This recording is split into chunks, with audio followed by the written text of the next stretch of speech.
আসসালামু আলাইকুম বন্ধুরা, এই যে নোয়াখালী আলেকজান্ডার মেঘনা নদীর পাড়ে চলে আসলাম।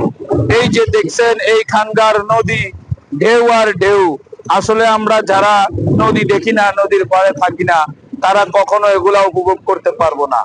এই যে যারা থাকে, আমি তো মনে করি তাদের সাহস ভাই অনেক বেশি। এই যে দেখেন, আর কিছু দূর ভাঙলেই প্রায় 50 ফিট, এইখান থেকে 50 ফিট ভাঙলেই ভাই এই যে কি সুন্দর একটা ঘর, মানুষের ঘর দুয়ার এভাবেই ভেঙে যায় চোখের সামনে। আমরা তো দূরে থাকি, দেখি না।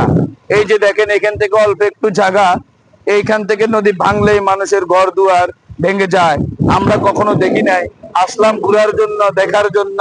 দেখলাম ভাই মন ভরে। আসলে মানুষ নদীর পাড়ে যে যারা থাকে, তারা যে কত কষ্ট করে, না দেখলেই বোঝা যায় না। এটা হইলো নোয়াখালী মেঘনা নদী আলেকজান্ডার। আসসালামু আলাইকুম, ভালো থাকবেন।